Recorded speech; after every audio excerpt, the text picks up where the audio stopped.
आदाब नाज़रीन, रोज न्यूज में आपका खैर मकदम है। मैं हूं आपका मेजबान मसूद अहमद। आइए जल्दी से देखते हैं आज की स्पीड रोज। लेबनान में इसराइली फौज की शदीद बमबारी _ हिज़्बुल्लाह के 100 से ज़ायद रॉकेट लॉन्चर्स तबाह। इसराइली फौज ने जुमेरात को लेबनान भर में हिज़्बुल्लाह को निशाना बनाते हुए बड़े हमले किए। इसराइली डिफेंस फोर्स के लड़ाका तैयारों ने जुनूबी लेबनान में हिज़्बुल्लाह के 100 से ज़ायद रॉकेट लॉन्चरों को निशाना बनाया, जो इसराइल पर फौरी हमलों के लिए तैयार किए गए थे। इसराइली फौज का कहना है कि इसके लड़ाका तैयारों ने 2 घंटे के दौरान जुनूबी लेबनान में 1000 रॉकेट लॉन्चर बैरल को निशाना बनाया, जिन्हें फौरी तौर पर इसराइल की जानिब फायर किया जाना था। फौज ने कहा कि लड़ाका तैयारों ने दोपहर के बाद से तकरीबन 100 रॉकेट लॉन्चर्स को निशाना बनाया, जो लगभग 1000 बैरल्स पर मुश्तमिल थे। इसराइली डिफेंस फोर्स ने कहा कि IDF इसराइली रियासत के दिफा के लिए दहशतगर्द तंजीम हिज़्बुल्लाह के बुनियादी ढांचे और सलाहियतों को नुकसान पहुंचाने के लिए काम जारी रखेगी।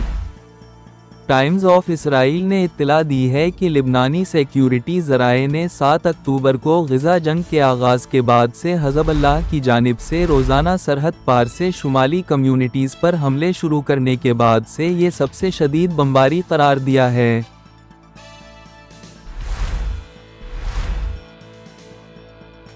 All India Muslim personal law board की जॉइंट पार्लिमानी कमेटी से मुलाकात। वक्फ तरमीमी बिल पर अपना मौक़िफ़ रखने के लिए जॉइंट पार्लियामेंट कमेटी ने all India Muslim personal law board को मौका दिया था। ये मीटिंग पार्लियामेंट के कमेटी रूम में हुई। All India Muslim personal law board के वफद की क़यादत बोर्ड के सदर मौलाना खालिद सैफुल्लाह रहमानी ने की। वफद में जनरल सेक्रेटरी बोर्ड मौलाना मोहम्मद फजलुर रहीम मजददी, लीगल कमेटी के असिस्टेंट कन्वेनर व रुकन आमिला सीनियर एडवोकेट जनाब MR शमशाद, रुकन आमिला प्रोफेसर डॉक्टर मोहम्मद सऊद आलम क़ासमी और रुकन आमिला व तर्जुमान डॉक्टर सैयद क़ासिम रसूल इलियास शामिल थे।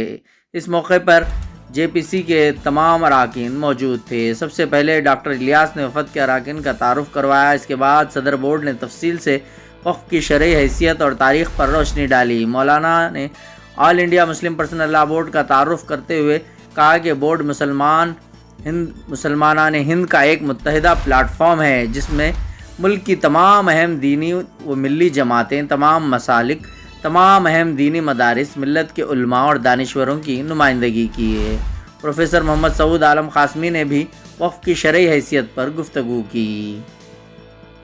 आखिर में चेयरमैन कमेटी ने अराकीन वफद का शुक्रिया अदा किया। बोर्ड की तरफ से जनरल सेक्रेटरी बोर्ड मौलाना मोहम्मद फजलुर रहीम साहब ने चेयरमैन JPC और तमाम अराकीन कमेटी का शुक्रिया अदा किया कि इन्होंने बड़ी खंदा पेशानी से हमारी बातों को सुना।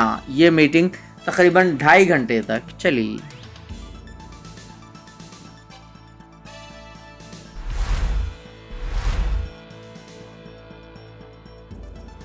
सुप्रीम कोर्ट ऑफ इंडिया का YouTube चैनल हुआ हैक। मुल्क की सबसे बड़ी अदालत सुप्रीम कोर्ट का सरकारी YouTube चैनल हैक किया गया है। चैनल पर क्रिप्टो करेंसी XRP के इश्तिहार वाले वीडियोस नज़र आ रहे हैं। ये वाक़या ऐसे वक्त में पेश आया जब सुप्रीम कोर्ट के YouTube चैनल का इस्तेमाल क़ानूनी मुक़दमात की समाअत के लिए किया जाता है, जिसमें मुख्तलिफ़ अहम और अवामी दिलचस्पी से मुताल्लिक़ मामलात शामिल होते हैं। सुप्रीम कोर्ट का YouTube चैनल अहम मुक़दमात की बराह रास्त नशरियात के लिए इस्तेमाल किया जाता है। सुप्रीम कोर्ट में कई अहम मुक़दमात और संगीन वाक़यात के साथ कोलकाता रेप केस और क़त्ल की वारदात की समाअत को भी सुप्रीम कोर्ट के इस YouTube चैनल पर बराह रास्त नशर किया गया था।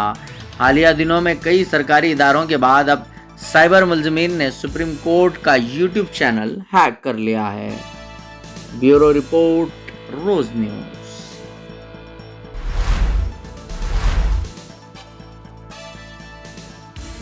हैदराबाद में धुआंधार बारिश। हैदराबाद के कई इलाकों में आज रात ज़बरदस्त बारिश हुई। नए शहर के अलावा पुराने शहर के मुतअद्दिद मुकामात से बारिश की इत्तलात मौसूल हुई। गुज़िश्ता चंद दिनों से शहर में शदीद गर्मी की लहर जारी थी और दिन के वक्त सूरज की शिद्दत भी देखी जा रही थी कि आज रात اچانک دھواں دھار بارش شروع ہوئی۔ بارش کی وجہ سے جہاں شہریوں کو راحت حاصل ہوئی، وہیں سڑکوں پر بارش کا پانی جمع ہو گیا اور گھنٹوں تک ٹریفک جام دیکھا گیا۔ گاڑی سواروں کو مشکلات کا سامنا کرنا پڑا۔ بیورو رپورٹ، روز نیوز۔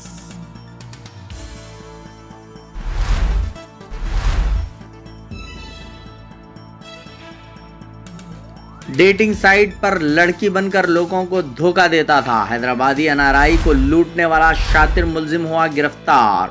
ڈیٹنگ سائٹ پر لڑکی بن کر لڑکوں کو دھوکہ دینے والے چالباز نوجوان کو حیدرآباد کی سائبر کرائم پولیس نے بنگلور سے گرفتار کر لیا۔ تحقیقات کے دوران پولیس کو پتہ چلا کہ 26 سالہ ردبیدی، جس کا تعلق بنگلورو سے ہے، اس نے امریکہ میں میکینیکل انجینئرنگ کی تعلیم حاصل کی اور 6 سال تک وہیں تھا۔ بعد ازاں وہ بنگلورو واپس ہو گیا۔ وہاں کی ایک کمپنی میں پروڈکٹ ڈیزائنر کے طور پر کام کر رہا تھا اور اسے پرتعیش زندگی گزارنے کی عادت پڑ گئی تھی۔ آن لائن گیمز کی وجہ سے اس کی ملازمت چلی گئی، جس کی وجہ سے وہ مالی طور پر پریشان ہو گیا۔ بعد ازاں اس نے ڈیٹنگ ویب سائٹ سے خوبصورت لڑکیوں کی تصاویر حاصل کی اور ان تصاویر کے ذریعے اپنا ایک نقلی پروفائل لڑکی کے نام سے بنایا۔ شاطر نوجوان اس فیک آئی ڈی کی مدد سے بیرون ممالک میں مقیم ہندوستانیوں سے رابطہ قائم کرتے ہوئے انہیں دھوکہ دیا کرتا تھا۔ ملزم نوجوانوں سے بات کرتے ہوئے انہیں بہلا پھسلا کر ان کی نجی تصاویر حاصل کر کے اسے وائرل کرنے کی دھمکی دیتے ہوئے بھاری رقم کا مطالبہ کیا کرتا تھا۔ اس نے حیدرآباد میں مقیم ایک حیدرآبادی نوجوان سے بلیک میل کر کے ڈالرز وصول کیے اور اس کے بعد بھی ہراساں کر رہا تھا کہ نوجوان کا باپ حیدرآباد سائبر کرائم پولیس سے رجوع ہوا۔ تحقیقات کرتے ہوئے پولیس نے سراغ لگا کر ملزم کو گرفتار کرنے میں کامیابی حاصل کر لی۔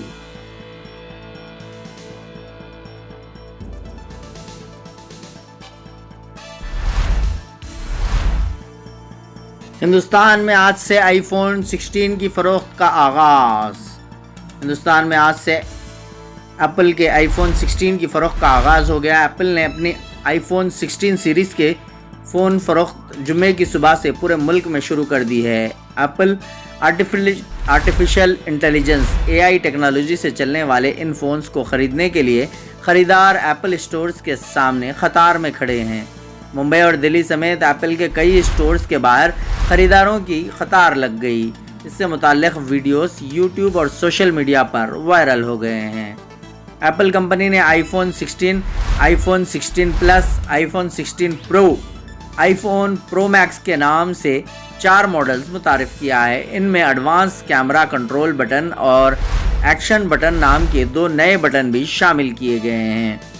اس طرح A18 کے ساتھ ایک نئی خصوصی طور پر ڈیزائن کی گئی چپ لگائی گئی ہے۔ دریں اثنا آئی فون 16 کی ابتدائی قیمت 79,900 روپے مقرر کی گئی ہے، جبکہ آئی فون 16 پلس 89,900 روپے، آئی فون 16 پرو 1,19,900 روپے، جبکہ آئی فون 16 پرو میکس 1,44,900 روپے رکھی گئی ہے۔